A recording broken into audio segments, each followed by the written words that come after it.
You must have in your mind some things you've done that you can speak of to your credit as American citizen. If so, what are they?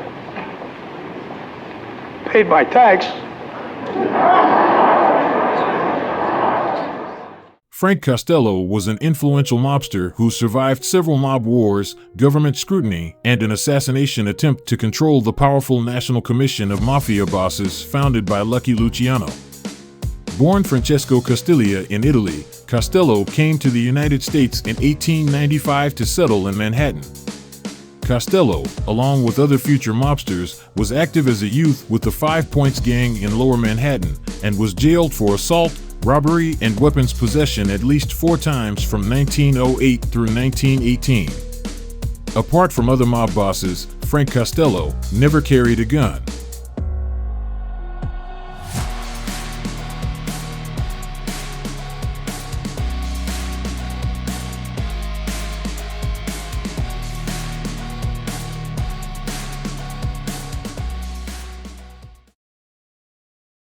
Costello was born on January 26, 1891, in Loropoli, a frazione of the town of Cassano allo Ionio, in the province of Cosenza in the region of Calabria, Italy. Along with his mother and brother Edward, he sailed to America in 1895 to join their father, who had already moved to New York City's East Harlem a few years earlier and started a modest neighborhood Italian grocery store. As a young boy, Costello was exposed to gang activities by his brother. He joined a neighborhood gang at age 13 and adopted the name Frankie.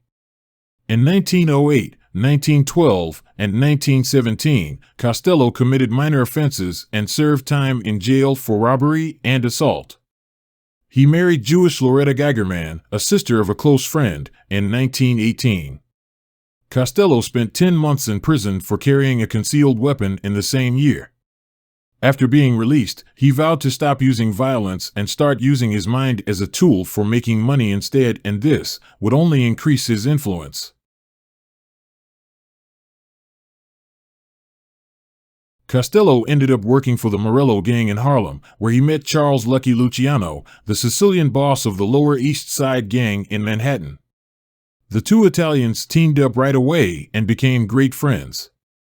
Older members of Luciano's mob family opposed this expanding alliance.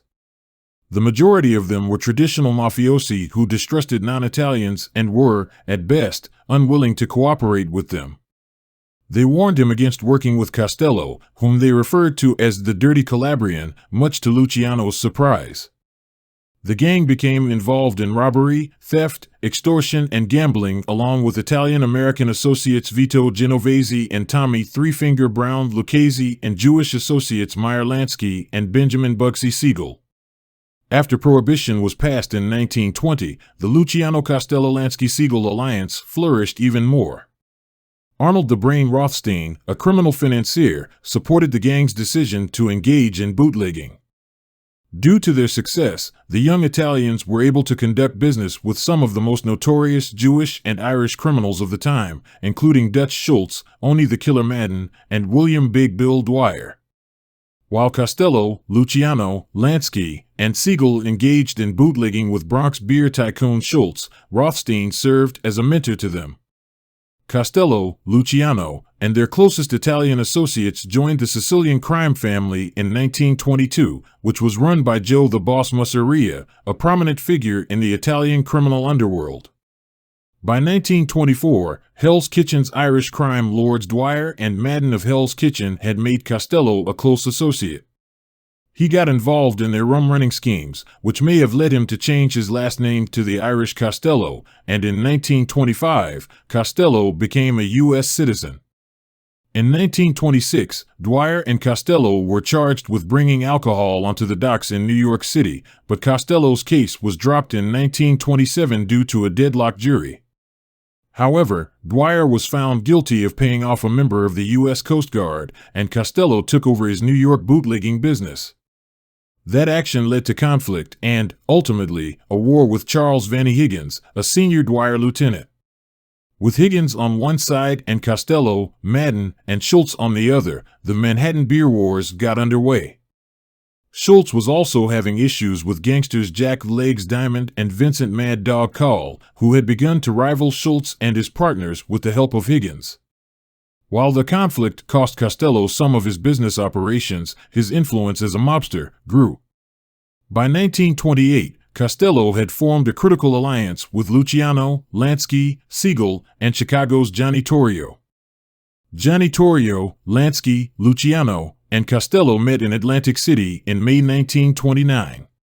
Al Capone, Bugsy Siegel, Joe Adonis, Dutch Schultz, Abner Zwillman, Lepke Buckelter, Gambino crime family head Vincent Mangano, Atlantic City crime syndicate boss Nucky Johnson, gambler Frank Erickson, Frank Scalice, and Albert Anastasia were among those who attended.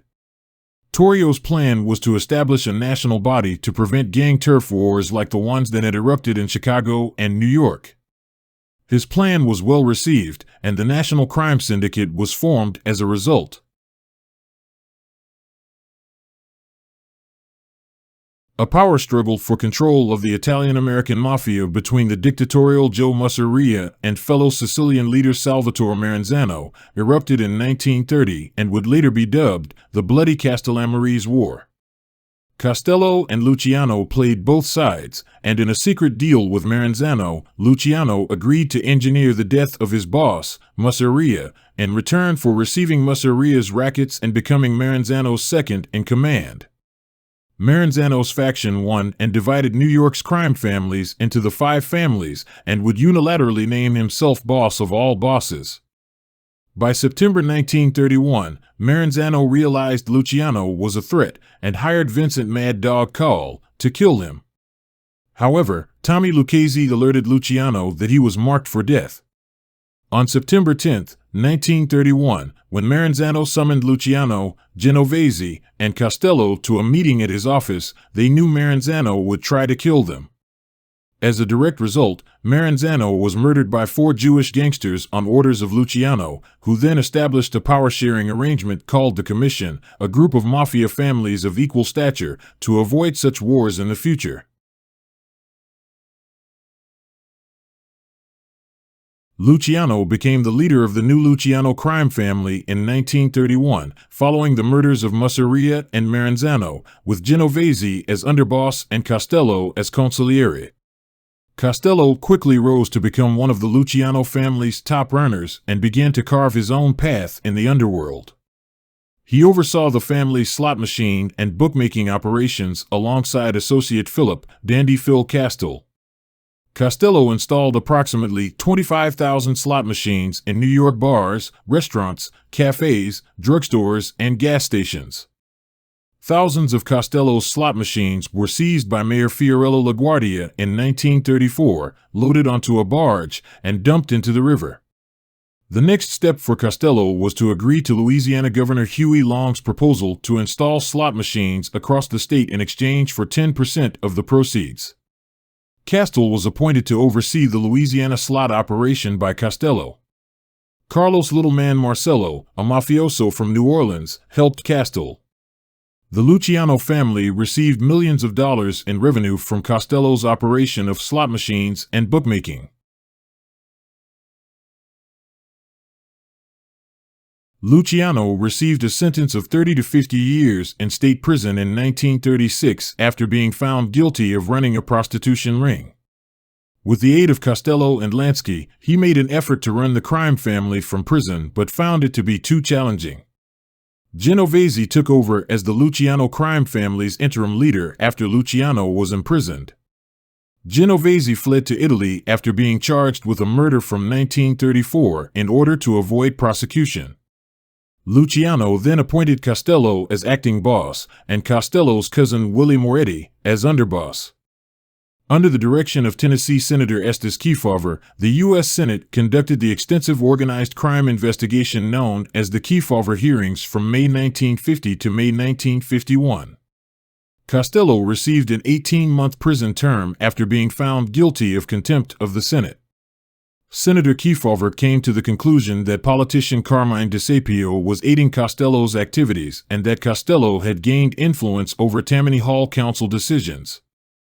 Despite acknowledging several meetings with Costello, DeSapio insisted that politics was never discussed. The government started the process to revoke Costello's citizenship in 1952, and he was charged with the evading of $73,417 in income taxes between 1946 and 1949. He received a 5-year prison term and a $20,000 fine. Costello appealed the conviction and was released on $50,000 bail. From 1952 to 1962, Costello was in and out of half a dozen federal and local prisons and jails. Genovese was tried for the 1934 murder in June 1945 after arriving in New York by ship. The charges against him were dropped in 1946 after both witnesses had been discovered dead. After being freed from custody, Genovese was able to reunite with the Luciano family in New York, but neither Costello nor Moretti were eager to give him back control of the family. Luciano and Genovese met privately in Luciano's hotel suite on December 20th during a gathering of the major crime families in Havana. Luciano had never trusted Genovese, in contrast to Costello. He attempted to persuade Luciano to become a titular boss of bosses and give him control over everything during their private discussion, but Luciano politely rejected the idea. Genovese was now the capo of his former Greenwich Village crew. However, on October 4, 1951, Moretti was murdered on the orders of the Mafia Commission because they disapproved of his testimony at the Kefauver hearings and feared that, with the syphilis now affecting his brain, he might start speaking to the media. Genovese was then chosen by Costello to serve as his new underboss. Genovese was dissatisfied, but in 1956, Joe Adonis, a powerful Costello ally, chose deportation to Italy over a lengthy prison term. Costello was left vulnerable by his departure, and Genovese still had to defeat Albert Anastasia, another strong Costello ally, before he could make a move. Anastasia gained control of the Mungano crime family after crime boss Vincent Mungano vanished and his brother Philip were killed on April 14, 1951. Genovese decided to pursue Costello in early 1957 and gave Vincent Gigante the order to kill him. Costello was wounded by Gigante's gunshot on May 2, 1957, outside his apartment complex. Costello was persuaded to cede control to Genovese and retire as a result of the altercation. Gigante was identified as the shooter by a doorman, but Costello testified in 1958 that he was unable to identify his attacker and Gigante was cleared of attempted murder. Anastasia was killed on October 25, 1957, at the Park Sheraton Hotel's barber shop on 56th Street and 7th Avenue in Manhattan. Carlo Gambino was expected to be proclaimed boss of Anastasia's family at the November 14, 1957, Apalachin meeting, which Genovese called to discuss the future of Cosa Nostra in light of his takeover. Police raided the meeting, harming Genovese's reputation, and Gambino's appointment was rescheduled for a later date in New York City. On July 7, 1958, Genovese was indicted on charges of conspiring to import and sell narcotics. Luciano allegedly helped pay part of $100,000 to a Puerto Rican drug dealer to falsely implicate Genovese in a drug deal. On April 17, 1959, he was sentenced to 15 years in the Atlanta Federal Penitentiary in Atlanta, where he tried to run his crime family from prison. Costello continued to be referred to as the Prime Minister of the Underworld after he retired. He continued to be active in the New York Mafia and held onto his power and influence. Old friends and Cosa Nostra leaders like Gambino and Lucchese continued to visit Costello at his Waldorf Astoria penthouse to seek his counsel on crucial mafia matters. Meyer Lansky, an old friend of Costello's, also maintained contact. Costello experienced a heart attack at his Manhattan home in early February 1973.